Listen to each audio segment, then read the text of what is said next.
to Doxxed, the podcast. Yeah. Okay. So while I was putting my notes together, I kind of had to backtrack a little bit. Like I'm looking up what accountability means, also kind of journaling what accountability means to me outside of just like the definition of accountability. But then I took a step back to take like more of a macro look of our specific cyberbullying situation. And one thing that came up for both of us at different times throughout this whole thing was staying silent over being silenced, which are two very different things. One is kind of empowering, and one is almost dehumanizing. Makes you feel really hopeless, anxious, depressed. And so I kind of wanted to go through the pros and cons of staying silent because that kind of led me into the whole accountability and gaslighting thing after sort of making that list. So I Okay. will share with you what I have for the pros and cons, and there aren't very many because ADHD. I didn't spend too long on this part. Okay, let's hear them. Okay, so the pros of staying silent during an active cyberbullying campaign.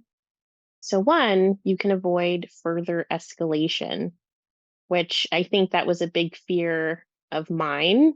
Like, if I say something on my TikTok, more people are going to comment and come after me, more videos are going to be made about me. And I think in a lot of cases, responding to your online bullies can kind of fuel the fire and lead to more abuse and more harassment. New burner accounts will pop up, more content will be made about you. And one of our other episodes, like that TikTok content ends up on Google. Like if people Google your Yeah. name and your name is attached to your social media, it'll pop up on the first page of Google, which is kind of Yes, it does. embarrassing. It So can be. staying silent and not responding can kind of help prevent that from getting worse. Second thing is that staying silent can protect your mental health. I mean, if you're choosing to be silent, it can protect your mental health because engaging with these really toxic, really abusive people can be really energetically and emotionally draining and depressing. And the anxiety and the fear and the waking up every morning to check your notifications to see what happened overnight and all of that, staying silent and taking a step back can help you recharge and just focus on taking care of yourself and kind of mitigating the stress that can come with that. And then the third is maintaining your dignity. Again, if it's a choice to stay silent, you can do that with dignity. And because responding to cyberbullying, I guess for some people, it can make you look defensive. Some people would say it could make you look weak or like you're attention seeking. So by choosing to stay silent and maintaining your dignity that way, I don't know, it can make you look like you're refusing or you're choosing not to engage in a battle that maybe you didn't start. But I feel like that's so case by case. What do you think? Well, I think it's interesting place to start to talk about silence for me as a musician because it's an important consideration in composition, and it makes me think of because basically the balance of silence makes the what is said or what is done in the music more important, right? And I think it kind of applies to these cases too, where you're empowering yourself by choosing when exactly to say something. It can load what you do say with power. So I think that point about taking back your dignity aligns with that. And I think it's really contextual. There's a famous piece of music by John Cage called 4:33, 4 minutes and 33 seconds. And it's where a performer just comes out on stage and sits there and he opens the music and he doesn't play music. And so the kind of thought process is, what is silence even? What is the sound that the audience is making as they're sitting there getting increasingly uncomfortable by the lack of a performance. I think that that speaks to how contextual it is, what even is silence, and what is it. It can be accomplishing different things depending on the context. So I think all of that background information is very important. What are the trolls doing? What are you not responding to? And I think it doesn't affect your legal rights to be, I guess, silenced, or I guess we can say canceled. But, and I was saying this in the spirituality kind of episodes too, there's a reason these First Amendment rights are what they are, and it speaks to some of the most basic conditions that need to be met in order for people to have freedom and to like live as fully autonomous beings. So Hmm. there's a reason why freedom of speech is kind of enshrined in the Constitution as a right, as a fundamental right. And it's because it's very important for our well-being. And you're bringing up things like it can cause all these issues with mental health. But I think there's a very big picture thing going on there where it is really important for people to be fully healthy, fully free, fully able to like reach their potential Hmm. by having those kind of that kind of space to speak. I mean, there's a really big difference between being silenced and choosing silence. Like Yeah. one comes from such a place of power and the other comes from the exact opposite. Yeah. Well, I think accountability is usually, I think that standard or traditional forms of accountability is usually coming from someone with authority over you. But cancel culture kind of places the authority with a group of people or like a social majority. And that can be a form of direct action, like we saw in the early days of Black Lives Matter and the Me Too kind of stuff. But I think it can also become, in depending highly on the context, a form of authoritarianism, where it kind of forces groupthink through fear, and it Hmm. makes some group of people judge, jury, and executioner. So it depends highly on the context of whether their judgment is good, whether they have Hmm. discernment. Yeah. So I think that can be good or bad, but yeah, but there is a huge difference between trying to silence people. And it's interesting what kind of tactics were used to silence us in this situation, because they're not all surface level tactics. I mean, it ranged from promoting false rhetoric that would overpower ours in kind of just the public discourse into physically trying to take down videos, Hmm. succeeding in some cases in banning entire people's accounts. Laura Faye was banned. Carrie Ann's account is done. I don't think you've been on your account in a month. Mine was on warning a couple times because so many of my videos were reported. Yeah. So I think, that's a form of silence through direct action. I think also gaslighting, and then also, defamation and slander and libel are forms of silencing, in that they they take away credibility from you so that when you are saying something, you're less likely to be believed. Well, So, that brings me to the cons. The okay. cons list of staying silent or being silenced. Uh, by staying quiet, you allow false information to spread. And that was one of my biggest fears. And I know our situation was kind of unique because there was sort of a bad actor playing as if they were on our side, highly encouraging us to stay silent for their sake, which that's a whole different episode. So there was a lot of psychological silencing happening, I think. But it does allow false information to spread. And because when you're quiet, it spreads unchecked, which can harm your reputation and make it harder for you to defend yourself in the future because people take control of your story and run with it. And then through that game of telephone, people add little bits and pieces that they think should be added to your story. And then it's hard to fight because people put the burden of proof on you to prove what they have said wrong, knowing good and damn well that's not how that works. Well, it's Um, it's not how it works. And I do think it's very difficult sometimes in the face of overwhelming social pressure to think otherwise, to remember that you get to decide and that these people really don't have control over who you are or how you're behaving or what your motivations are, especially. But it's a bizarre, surreal experience. It's the experience of being gaslit, Hmm. to have a bunch of external people trying to convince you otherwise. Yeah. And it's hard, it makes it increasingly difficult to address it, especially on a platform like TikTok that moves at lightning speed. And there's so much information added in by everyone every minute, every hour, every day.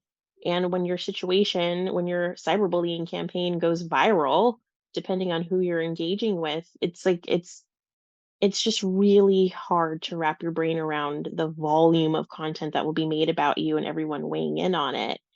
um, we're in an age where information just spreads so fast, and part of that information can be false information, and that those falsehoods can really take hold and be accepted as truth, and that's really damaging when it comes to your reputation and with your relationships with other people. And I think in our previous episode we talked about how we had to come to the harsh realization that a lot of those friendships weren't actual friendships. And when those people fall away, it hurts. But then, when you really think about it, like, were they really friends in the first place? Probably not. But it just seems like online people are way more likely to believe negative information about you that's being shared by a million people. And it's a shame that it's like that because it seems like the negative information is just more sensational, it's juicier. And so people not only believe it, but I think they want to believe it. They want to believe the negativity. Yeah, I think people's brains latch on to the drama and the emotion of it. But this is a very dangerous way to be, to not be more guarded about what you're actually believing when you encounter it online. And we've Hmm. seen that with, I think, I don't know if I've mentioned this on here before, but this fire hose of falsehoods technique, which is a known Russian propaganda technique that was used by Putin against Georgia, against Ukraine, um, in American elections. It's very, very dangerous. Um, and you can see people adopting similar tactics in other contexts online, and TikTok is a perfect breeding ground for it because everything is very easily ripped out of its context, and that's true across, I think, social media in general, but it's especially true in TikTok. The nature of the algorithm, the non-linear nature of it, the short form nature of it, just even the design of the app all lends Hmm. itself to extracting the context. So it becomes very easy to just blast people and inundate them with wrong information that you can never, there's no point being anxious about trying to correct for all of the misinformation because there's no way to control it. Yeah. But I it's really really, struggled with that though. Like, I think as an autistic person that wants to believe that people want the truth and mhm, wants to believe that if I'm telling the truth, like, people are going to believe me, right? Like, maybe that's just naivete on my part, but my gut instinct is to correct misinformation. yeah. And I have these big assumptions like, oh, well, it's the truth, so people are going to believe me. Like, absolutely not. And it's so overwhelming to stay quiet and to see hundreds of videos be made about me, and every single detail is embellished and or just completely made up. And I Mhm, think in the case of Allie, there's like the tiniest sliver of truth, but then like 100 pounds of lies on top of that. So and people believe it, but it's so overwhelming. And then those feelings of being really anxious and stressed out about it because we have that really strong sense of justice. And it's just hard to wrap your brain around people just lying and lying and lying. And it makes you feel really powerless and alone until you kind of step away and realize, you know what? I can't fight 100 videos. I'm one person. Yeah. I don't have an army of people behind me willing to bully other people because I've never built a platform on that. Mhm. And because I didn't build a platform of bullies, I didn't have hundreds of people Yeah. bullying someone else for me. So I mean, suicidal ideation was definitely a thing. It was a theme of my life for like a solid 30 days with this whole thing because you feel like you just have no hope and no power. I definitely identify with the expecting that just because you have sound logic and you know you're right means that people will listen to you, and being disturbed and surprised when that's just not true just doesn't happen. Mhm. I Mhm. don't know if that's an autistic thing or what it is, but I relate. Yeah. And Uh the second bullet point of the cons is it can encourage more harassment because some of your cyberbullies will take that silence as a sign of weakness or like a sign of acquiescence, and it'll escalate the harassment in their response, mhm, which we got a taste of that too. I think we both kind of waffled back and forth between, no, I'm going to respond to this because this is just a lie and this is stupid. And then we respond and then like, oh my God, that was a mistake. um, I and don't know if I also, ever wait, I don't know if I ever I don't feel like anything I said was a mistake, and I just wanna say that in the face of anybody who thinks otherwise, because I think it's very I don't feel regret for a goddamn thing I said. I think everything I said was fine, and I think it frustrates me that people wanna decide that I think it frustrates me when people wanna decide for me, not you, but a lot of people in this situation wanted to take anything I said and decide that it was wrong and take it out of context. And just to set the record straight, and I think people were really mad at me about that too, but I really don't regret a goddamn thing I said the entire time. I think that if I somebody was regret offended saying by it, anything on TikTok. That's what I right? regret. Anything I at should all? have always I regret saying anything on TikTok. TikTok was what I regret because I should have kept it to my podcast and to my YouTube channel because TikTok is a swirling, flushing toilet. Like it's a whirlpool of shit. And anything you say just kind of gets lost in there and then picked up by the wrong people and responded to by people that don't even matter, don't even know anything. I don't think I mean, I feel like I've made mistakes throughout maybe the early stages of the drama. But that 6-part series that I made originally, I'm glad that I made that series.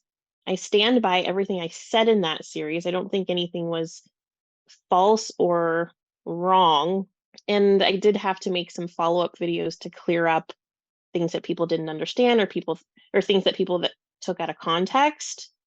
But I stood in integrity from that series Yeah. on. I stood in integrity the whole time.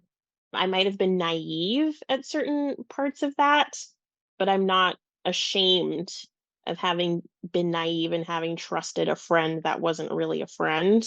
I mean, I think that says more about her than it does about me. I just regret taking it to TikTok. Well, multiple friends. I mean, there were a lot of people that were untrustworthy. I don't regret trusting those people though. I think that I just don't, and I think it's about standing in integrity. Like, it almost just pisses me off that anyone thinks that they can it doesn't matter to I don't know. I understand like, I do get wrapped up in my emotions about it, and it is really overwhelming when it's a lot of people. But I just feel like it's taking power away from me to to say that that means that there shouldn't have been anything said on TikTok, or it shouldn't have gone that way, or anyone should have, because you didn't say anything wrong in that series that I know of. For whatever some of these trolls, the one we call Truth, for example, obsessed with conspiracies that are just nonsense. And then when anyone, even people that they should listen to, like no one, nothing to do with us, tries to correct them or give them new information, can't hear it. Just Mhm. interested in lying, just interested in spreading misinformation, just interested in stirring up drama, making everything worse, hurting people. not involved in the situation at all. Truth was the one who called the mother a liar, the mother of the person who passed away. I mean, disgusting behavior. And anyway, I don't care. I just can't. Like, you don't get my power. Not because I'm delusional, because you don't have that kind of power. I know it's different from you. Your platform's different. The people that follow you are different. The size of your platform is different. In the worst part of that situation for me, at my darkest hour in that situation, it was me against what felt like the world. And just the onslaught of video after video after video about me. TikTok was not the place for me to respond. Yeah, I mean, that's fair. And I feel like I have a separate platform with a different audience and good listenership. And I did make a video, or not a video, I did make a podcast episode about it. And then I made one with you and like another follow-up one after that. And it felt so much better to do that and to just speak freely and just have this stream of consciousness and just say what was on my heart in long form. And I feel like I should have done that from the start. Trying to do that in a TikTok series. And I did it in the TikTok series and I can't take it back. It's out there. And it was downloaded and chopped up and stitched and duetted, and it fell into the side of TikTok that absolutely hated me. And I don't know. I can't take it back, but I feel like I should have just did it in a different format, in a different place.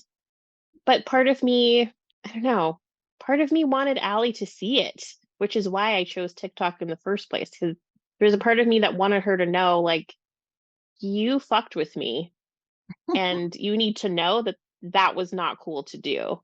Like, you have this idea that I'm like some kind of yes man of yours, and that's absolutely not true. Here's a viral hashtag, fuck you. And here's the new information that I found that you couldn't lift a finger to look for. Yeah. Fuck you. That's what that series was. And would she have seen it if I did it in a different format? Maybe not. Maybe this whole thing would not have happened if I made it a podcast episode, or maybe it would have took off in a different way. Putting it on TikTok was specifically for her to see. And I mean, obviously that wasn't going to go over well for me. Yeah, that's just kind of my feelings on it, looking back on it now. I mean, that's all definitely valid.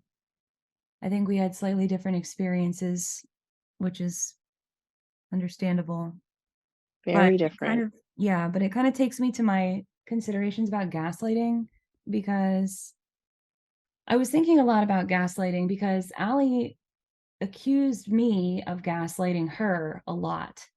And the whole conversation about Darvo that came up and Jade and all that, that came up because she was making videos saying that I was trying to gaslight her.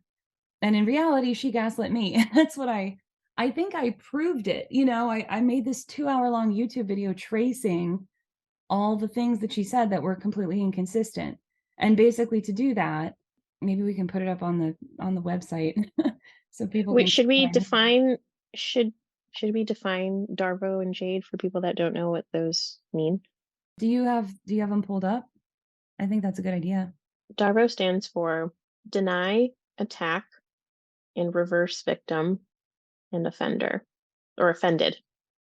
It's a manipulative strategy used to deflect responsibility for one's behavior and denying the wrongdoing, attacking the person making the accusation, and portraying oneself as the victim in the situation. And the strategy can be used in many different types of situations, including interpersonal conflicts, workplace disputes, and even in cases of sexual assault or abuse.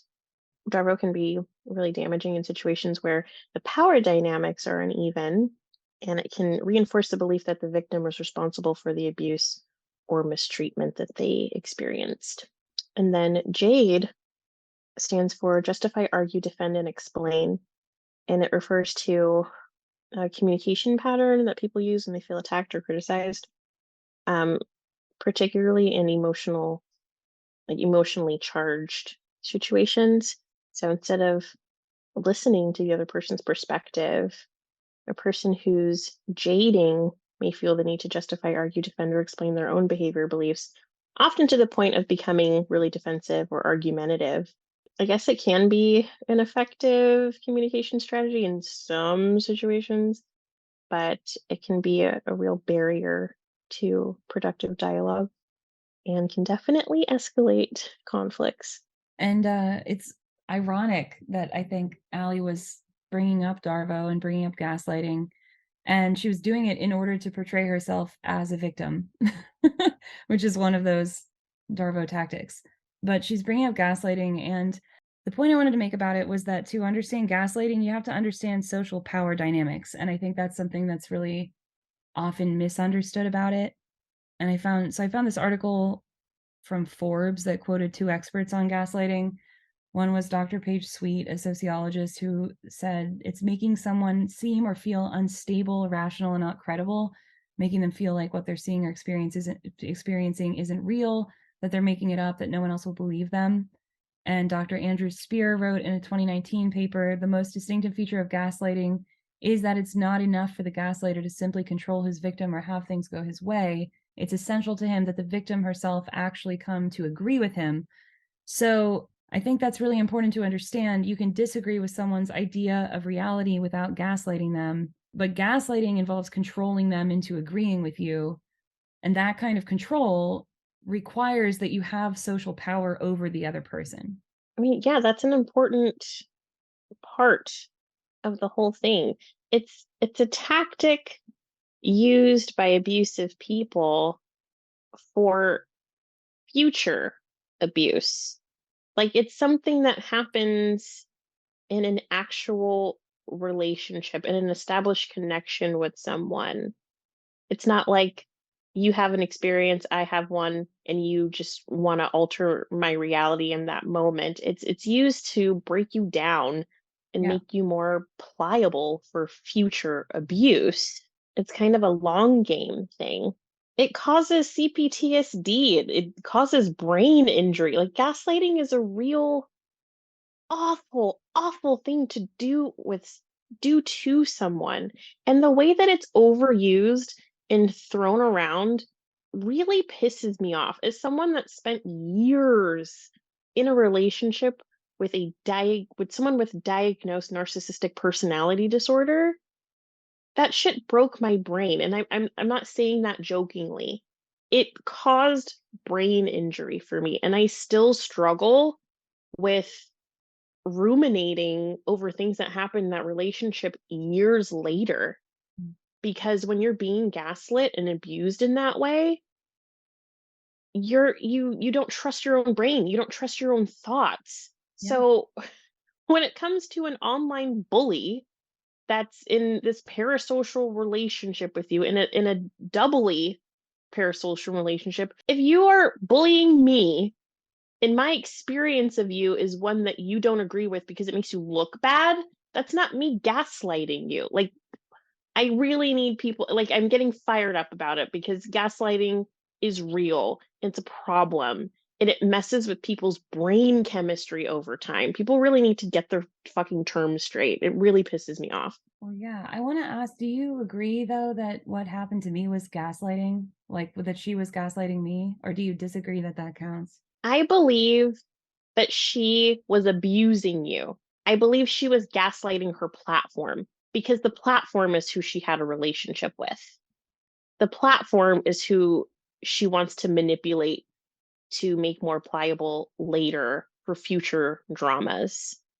You were being abused, and I'm not at all invalidating what she did to you at all.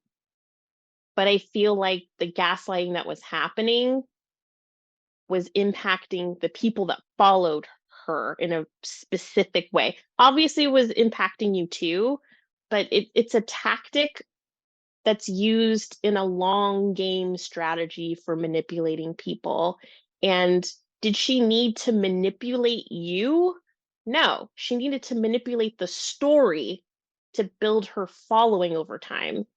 And that included destroying you and trying to hurt you and fuck with your mental health and fuck with your reputation, all of that, which is terrible. But in my opinion, I believe she was gaslighting her followers. I think that she was trying to gaslight me too, although I think that it was more, I mean, I appreciate that.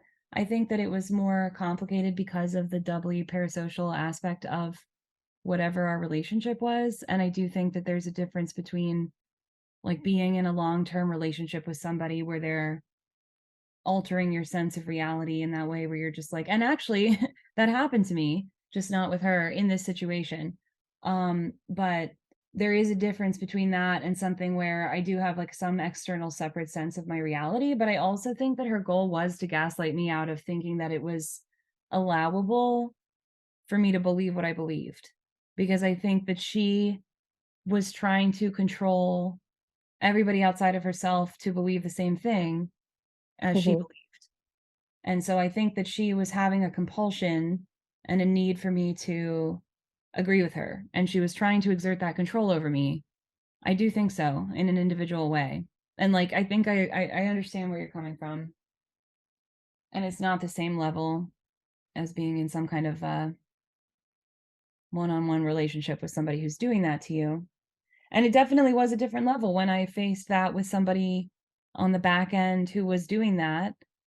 It's Hmm. a different level of scary. There's a different level of danger involved there, especially when it's one-on-one, because that is somebody that can really destroy your reputation, that can make Hmm. you feel genuinely confused. But I still think that what Allie was doing to me was at least an attempt to gaslight me as an individual, because I think that it was about getting me to change the way that I thought, or to diminish, like, there was a lot of language about how my identity was invalid, how I could not possibly sincerely believe the things that I believed, or that, like, she was doing that because she was trying to help me, or, um, even the ratioing, I think, telling me that, I mean, the fact that she plastered, "This is spiritual psychosis," telling me that I'm crazy, telling me that I need counseling, telling me specifically to double whammy threaten about calling my university, saying that I should go to university counseling, telling me that I do word salad and that I'm just, any sort of explanation I offer about anything is just me confusing her and lying, or I mean, yeah, I think that it's just more complicated because it was like a parasocial situation, and Hmm. definitely more distanced, and I am able to maintain a sense of self through that, just because I have other life experiences that allow me to, and put me in less of an immediate kind of danger through that kind of thing. But I can easily see how somebody else in my position would grow to believe what she was saying, because of also not just like the rhetoric, but the intensity of it. It was a barrage. Hmm. It was a total barrage of people saying all these things, and also a barrage of the amount of videos she was sending. And I know she did that to a lot of people, but yeah, specifically about the belief system, that's something that I dealt with, that I think that it was also not fair to a lot of people that she was going after, even some of these larger creators who do have what I would consider harmful things that they're teaching. Hmm. It's kind of a spectrum of us, but at the end of the day, there was a lot of things that I think that it was gaslighting. I think that's my conclusion. I don't want to make light of abusive situations, but I think part of the thing that I consider gaslighting that I faced by the commenters especially was, there was a lot of people who were saying things like, well, I've been through real abuse, so this, you can't claim that it is. And part of the reason I think they thought that was because we had our faces on there, and so it's just kind of this sense of like, well, you're making it happen by being up there in the first place, which itself is gaslighting. Like, you're the victim, but Hmm. you're causing this to happen to yourself just because you chose to have a public platform, you chose to do this kind of a career. And there were people that would come into my comments and say things like, well, I was really in an abusive relationship, and so how dare you claim to be in a situation where you're being abused? All you're doing is going online. When in a very real way, I was dealing with a barrage of somebody telling me I'm crazy, and not just trying to tell, I mean, they were trying to tell their audience, but I mean, it was also directed at me. I don't know. Maybe that's something I still have to just work through. I try not to watch too many of them, but there are definitely videos of my face saying that I was in psychosis and saying that I was creepy and psychotic. and a sociopath because of my facial expressions and because of my demeanor on camera. No one saw how triggered and traumatized I was, and maybe that was my autism coming through on screen. I don't know, being able to hold my composure in those moments. Like you've heard me absolutely break down and have complete meltdowns over the phone, and I wasn't about to do that shit on camera. You've heard me do Um, the same thing.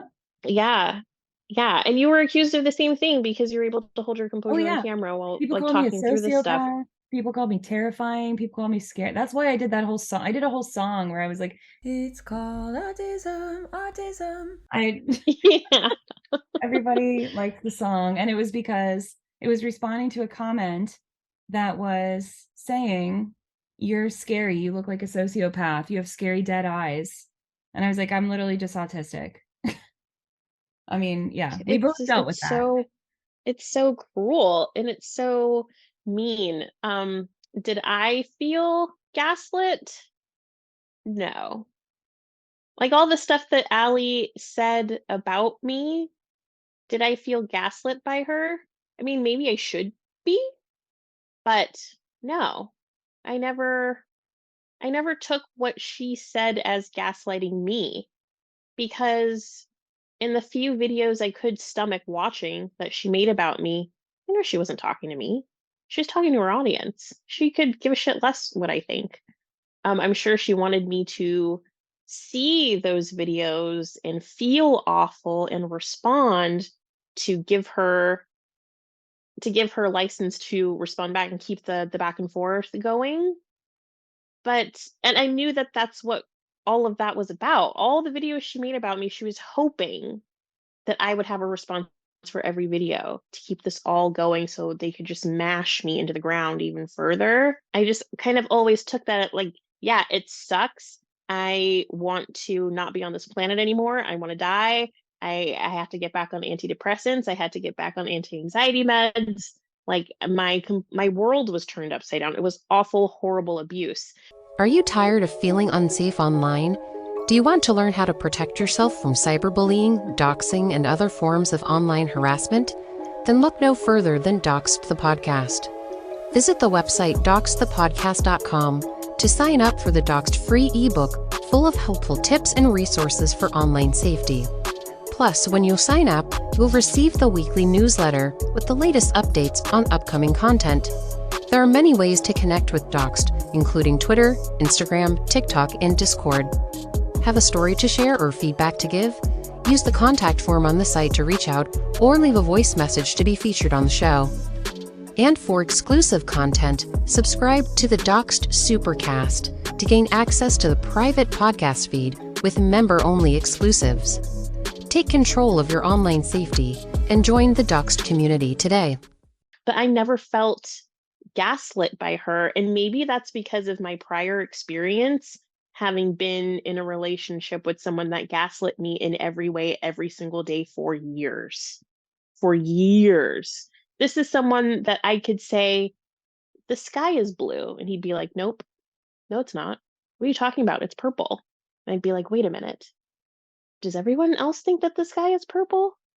Okay, well, I guess the sky is purple. No, it's not. It's blue. Like that was my relationship with this person. It was crazy making.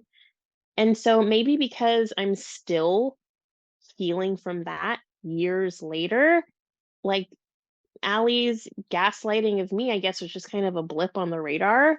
I definitely could recognize what she was doing to her own platform as gaslighting. Not to diminish anyone else's experience of being gaslit by her, but I think I just interpret it in a different way for me. I think that's fair. I think that for me, though, the gaslighting also feels like it comes from the silencing part of it.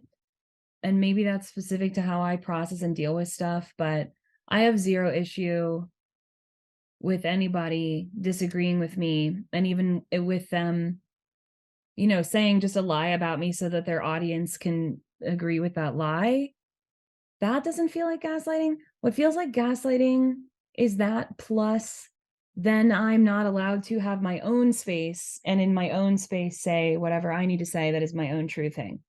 the fact that there was that, plus these like very active silencing tactics, and the fact that I was on TikTok because for a few reasons, but one of the major reasons was because it was proving to be a really good way for me to talk through a lot of things going on in my life and process them and move through them in a healthy way. So that was taken away from me. Like basically my journal was a place that was no longer safe all of a sudden. So I was unable to even process those things. And I do think that I have some kind of hyperverbal situation going on where I very much have to externalize my thinking. I want to look something up before I say if it's like a true thing. I'm not sure if hyperverbal autism is part of the DSM-5, so that's what I'm pausing about. I identify with a lot of things about the way people describe hyperverbal autism. I was a really early reader, and I do think I process the things that I think. I can't just think them. I make art about them. And that's kind of my way of talking through them or externalizing them in a way that I can even think about them. Like I'm unable to think about a thought until I externalize it somehow like that. And I've been able to kind of make my way through life, figuring out ways to appease that and function, I guess. But it's disabling for me to not have a space to talk about to talk about trauma that I'm going through. It really is. And I struggled a lot when I was younger. My parents still tell a story about when I was a kid and I would talk so much, they would say, summarize. That was like something they very commonly told me was, please summarize. And I couldn't, I have so much to say. And so I've written an opera and I've written a novel and I've written all kind of stuff. I've done all kind of art. It's all about processing all the things that I feel because I can't move on from them until I do that. And the second I can do that, the second I'm allowed to, then there's no problem. But it really was the surrounding me with lies about myself, and then coupled with not being allowed to counter that in my own space with my own truth, which I mean makes this very helpful to me. But I think I just guess it's very directly tied for me to healing, like being able to say stuff. And so I think I just want to claim it. I think I was totally gaslit by Allie. And I think it has to do with that. I think it has to do with how my brain works and really needs to be able to, and people aren't necessarily going to understand that or might think that it's like stubborn, but there's a lot of things I think about how I have to operate and function in the world that I felt guilty about and ashamed about for a long time, or that people would make me feel stubborn, lazy, manipulative about. But I never try to control other people. I'm always just trying to control myself. And so I don't think just trying to control myself makes me manipulative toward anyone else or lazy or stubborn. And I think part of loving and accepting myself is growing to be okay with the things that I know I need in order to function, even if other people aren't going to just believe that that's true. And one thing I absolutely need is my space to speak whatever the hell I want to say my entire piece, and then everyone else can say their own thing. And if I can't get that, I can't function. I really can't function. So maybe that sounds like petty or small or like, but it really bothered me when people were like, oh, we have faced like way worse abuse, And I don't mean what you're saying. I mean like a lot of commenters who were just like, this doesn't count, even as abuse, much less gaslighting specifically or whatever, like semantic thing.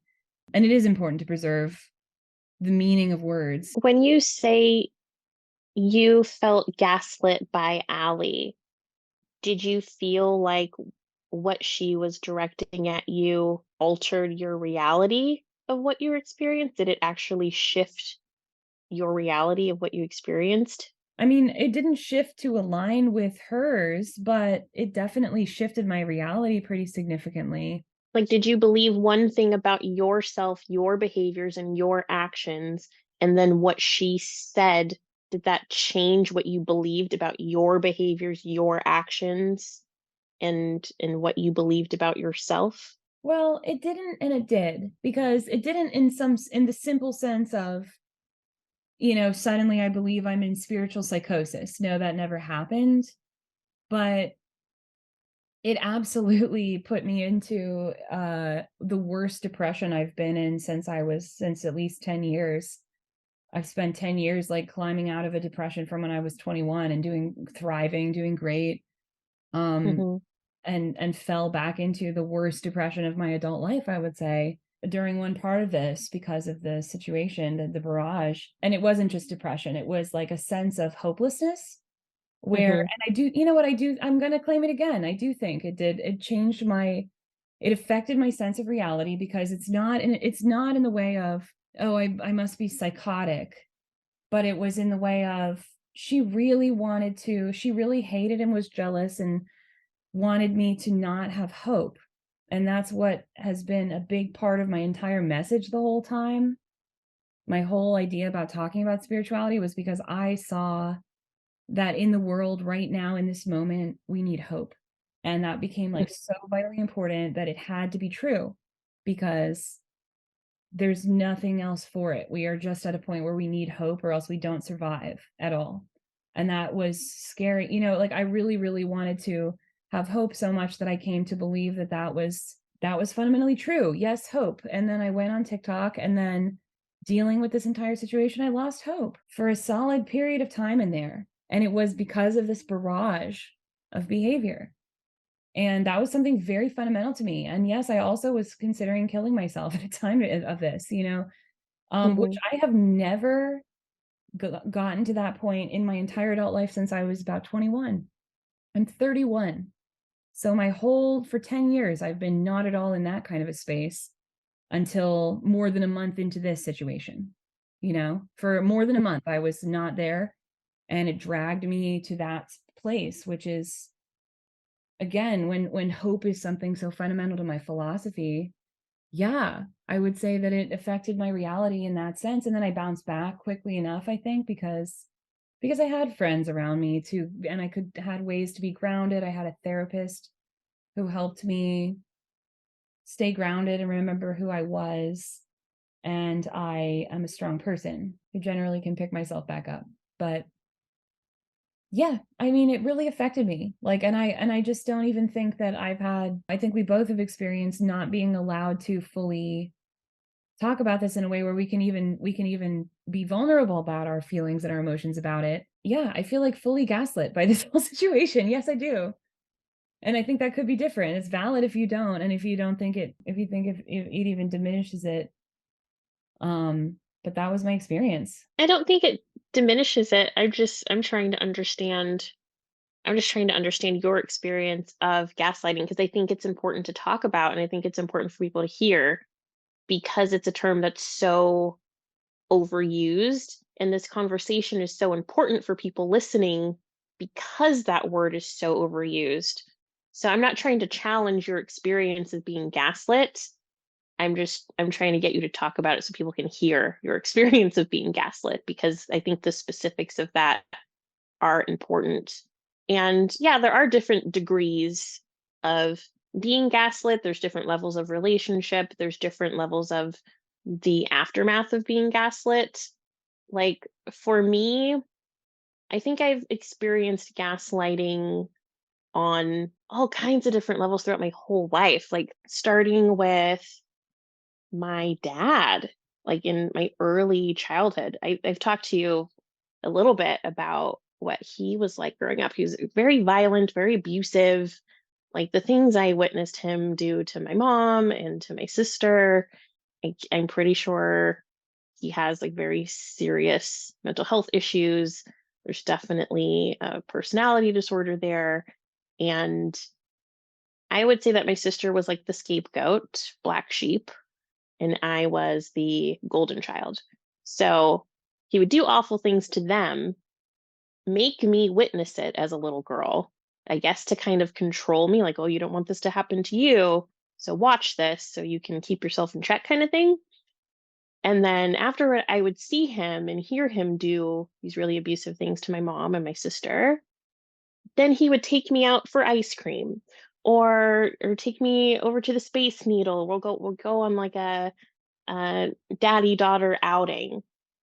And he would say to me, "You remember when I came home and your mom just started yelling at me out of nowhere and she was so mean to me? You remember that, right?" Like that that to me, that's gaslighting. Like trying to absolutely alter my experience of what I watched and heard, what I saw him do. But I mean, it was so obvious. Obviously, I knew better even as a little kid. But I think what was more insidious of a gaslighting experience for me was in that last relationship I was in. I was with this person for 5 years, and the gaslighting was like, it was subtle, it was covert, it Mhm. was, it was, I had Chipotle for lunch. No, you didn't. You had, you had McDonald's for lunch. What are you talking about? Yeah. No, no, I didn't. I had Chipotle for like it was things like that all the time. We would have full-on conversations. Like there was one in particular where he said to me when we first moved in together, he moved into my apartment and we were talking about like the division of domestic labor because that was something that was important to me. Mhm. And he was like, as a kid, after school, I would work in this Buddhist temple and we had to mop as part of our chores every day. And I mopped every day for years. And one thing I don't ever want to do is mop. That's like the only chore I don't want to do. And I said, okay, that's fine. Like 2 years later, 2 whole years later, I was mopping and he was like, how come you always mop? I can mop. You never asked me to mop. And I was like, you said to me that the one thing you never want to do is mop. He was like, I've never said that. What are you talking about? Why are you making things up? Like that, like imagine that sounds so stupid and so little. But when it's every day, every conversation you've ever had with someone, it's brain breaking. So then when it escalates to them calling you a bitch and a whore and a slut and you cheated on me and you did this and I saw you looking at this guy when we went out for drinks the other night and I know you probably did something with him in the bathroom. You're such a whore. You're such a this and that. I look through your phone and who's this? That's the guy's name. Like when it's things like that and you start to believe like, oh my God, am I a terrible person?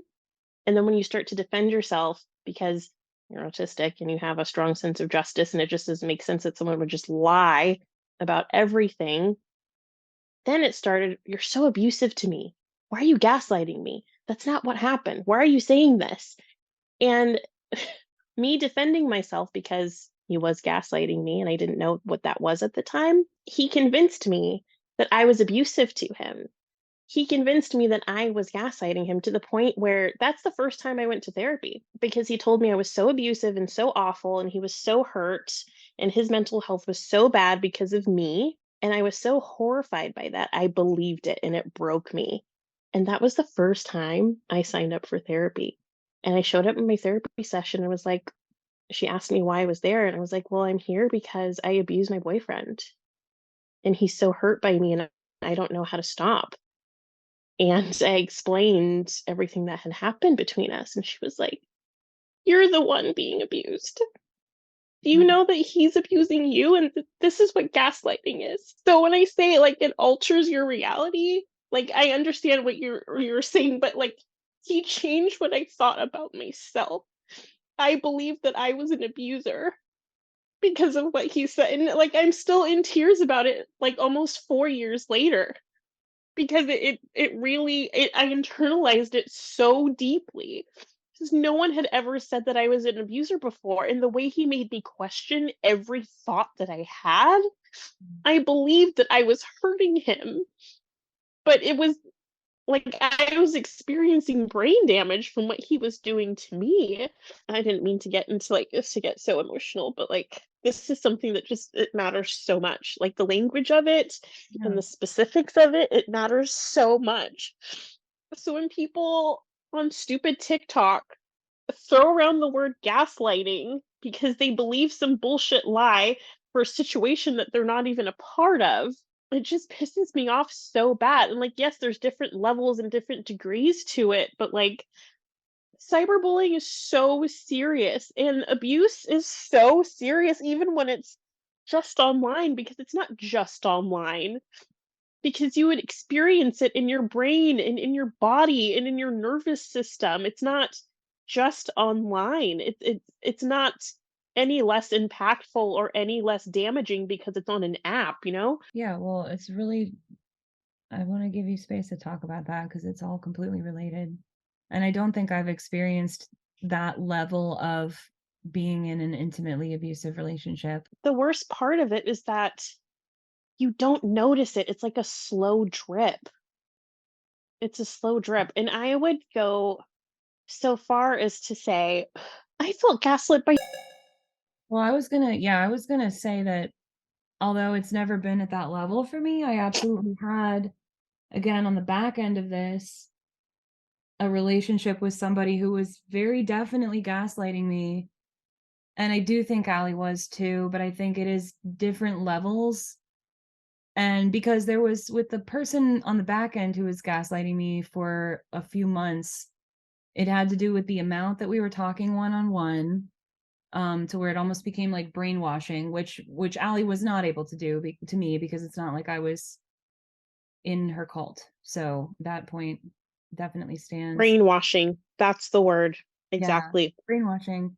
And but yeah, there was a person who was manipulating people's sense of reality behind the scenes for a while. And it's just frustrating because I don't think that I was like, in one sense, I don't think that anybody was so badly manipulated that I regret anything I did or that we ended up doing bad things on behalf of someone. But it is that sense of confusion. I remember having some conversations with that person toward the end and starting to realize what was happening. But one thing that they were doing that was a very direct gaslighting tactic was they had gotten very hyped up about this idea that we were going to do a project together, and then stopped talking about it completely all of a sudden one day, to where in my head it was like, why are you acting like we never ever talked about this before?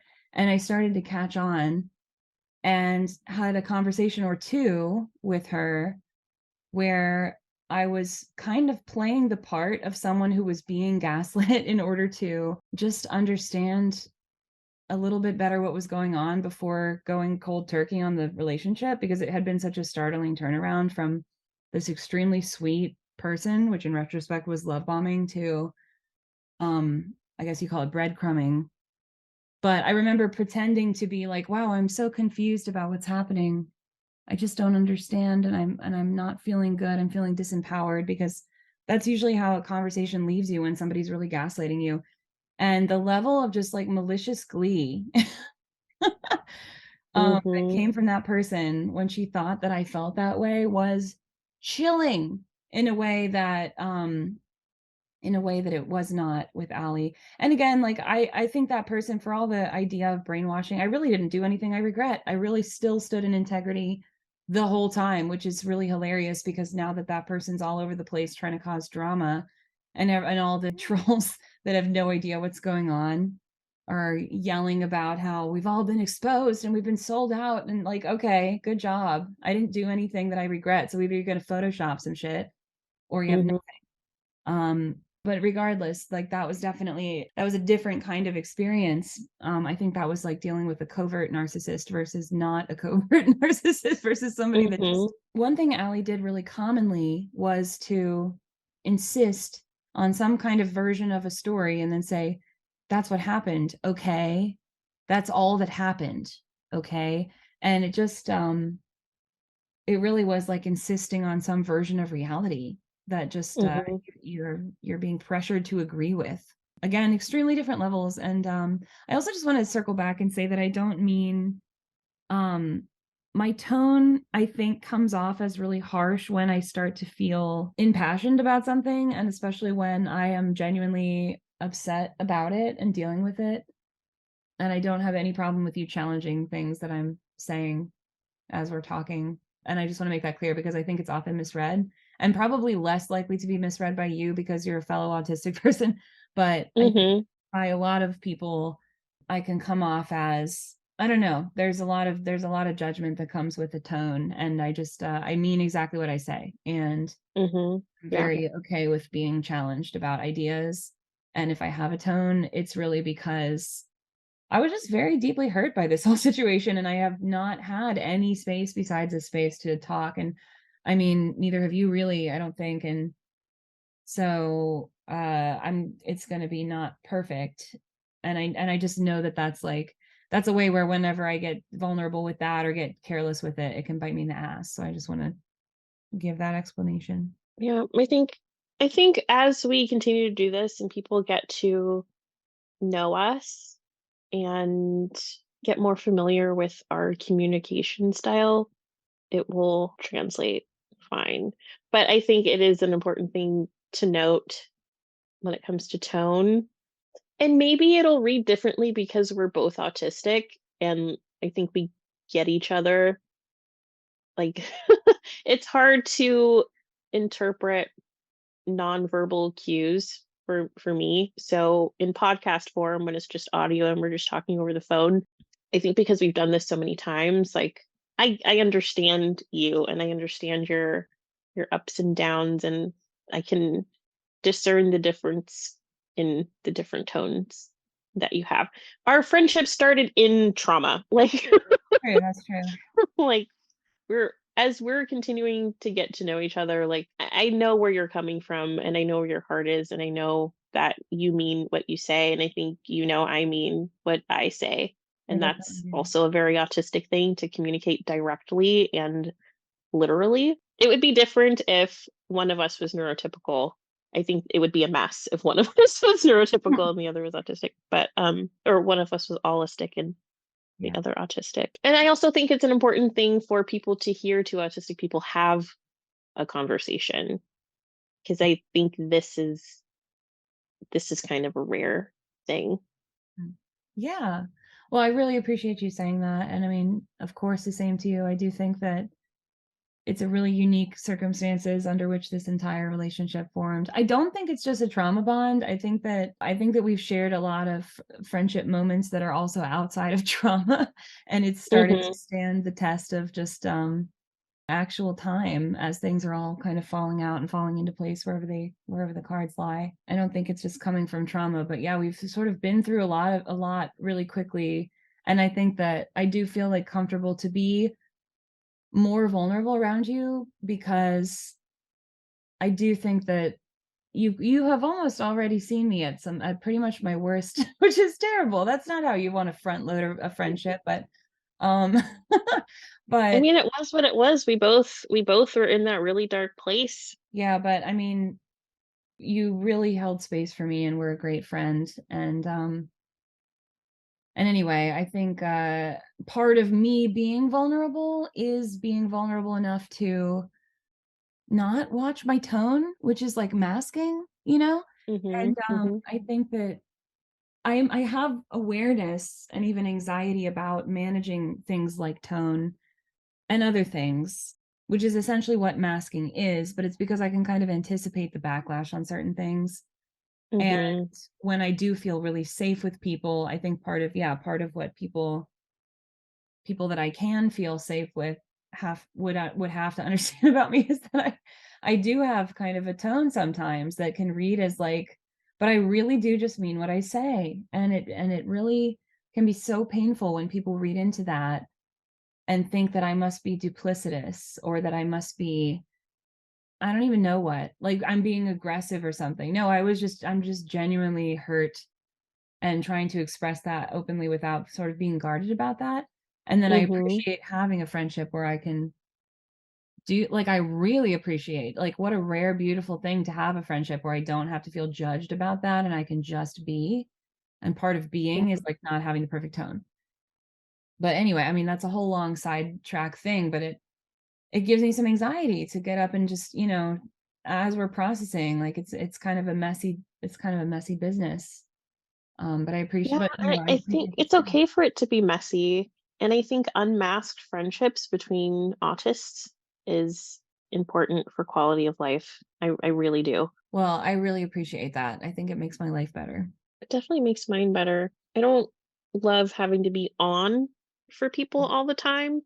And I've noticed that friendships where I do have to really watch my tone and watch what I say and kind of put myself on eggshells because, again, and like anticipating the backlash, those are friendships that I burn out on really quickly and have to take like long breaks Yeah. from, which eventually like it damages my friendships over time.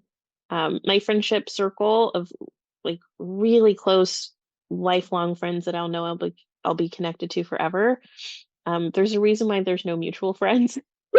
Well, two of the people in my circle are mutuals, but my friends are all over the country because there's no rhyme or reason to it. It's just people that I can be unmasked in myself with and people that I can't.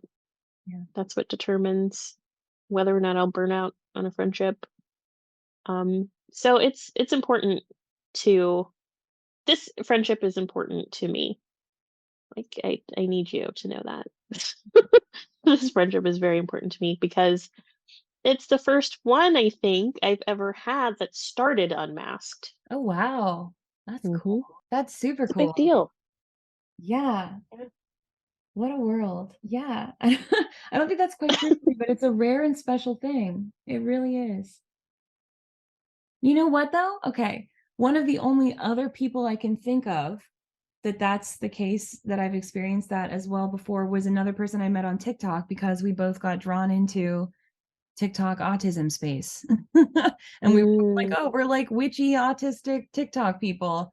And then we met up and got really along and we're just like immediately able to unmask and talk all about kind of special interests and autism.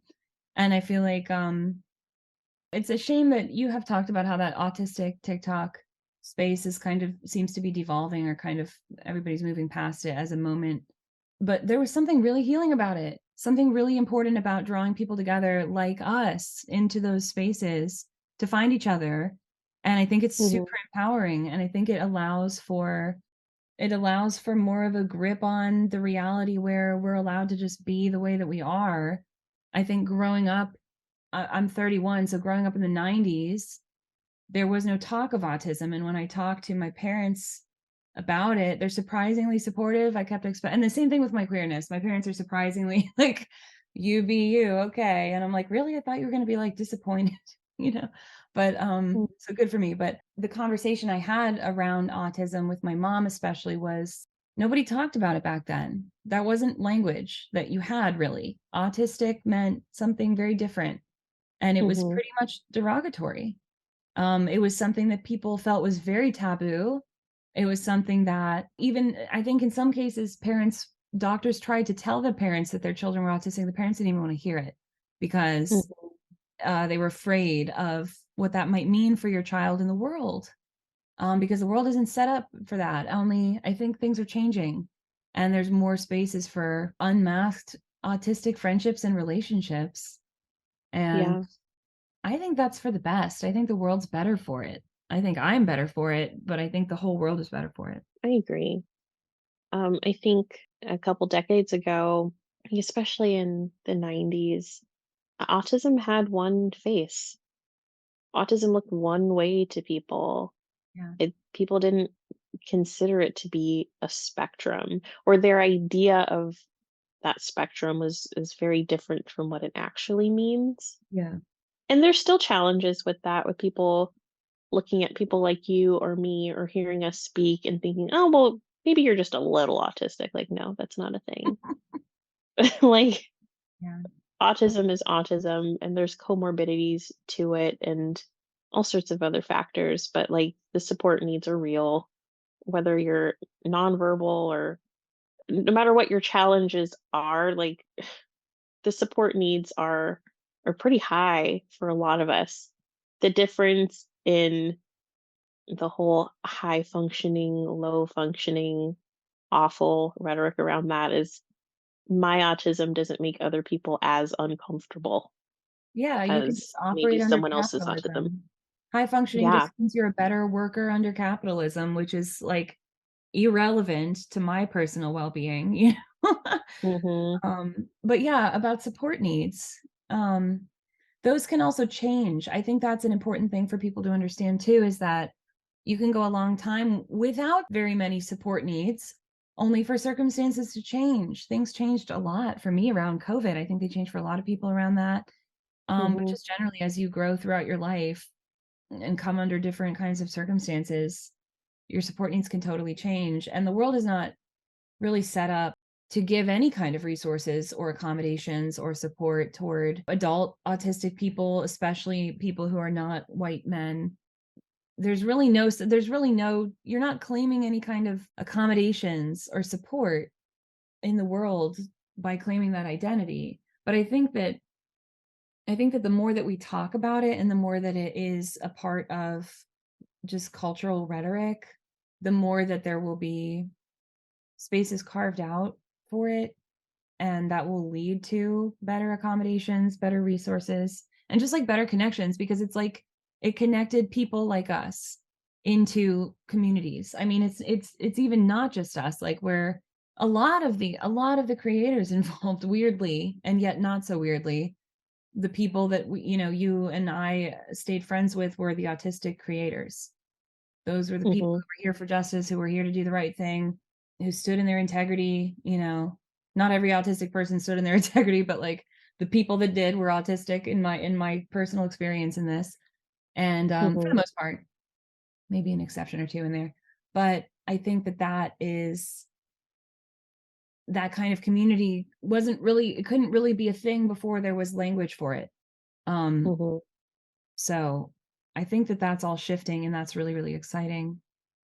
And it speaks to something bigger that we were able to even connect, I guess, is what I'm saying. Like, it's very, very powerful, and it's happening in a macro level as well as a micro level, I think. I mean, it's unfortunate that it happened through a whole cyberbullying campaign, but it's still, I don't know if I can say that it was worth it yet, but I think the fact that it sparked this podcast and we're able to have these conversations for people that need to hear it is definitely a positive. It's definitely a plus. Also, I mean, we went on kind of a long tangent, an important tangent, but I do want to circle back to, like, we covered the whole gaslighting thing, but I do want to circle back to the accountability part of things Yeah, me too. and defining that there's this weird phenomena that takes place in cyberbullying, especially when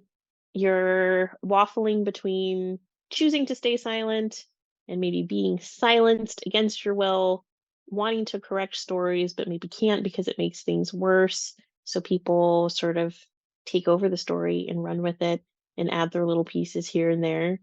And it becomes this freight train that you can't stop of false information.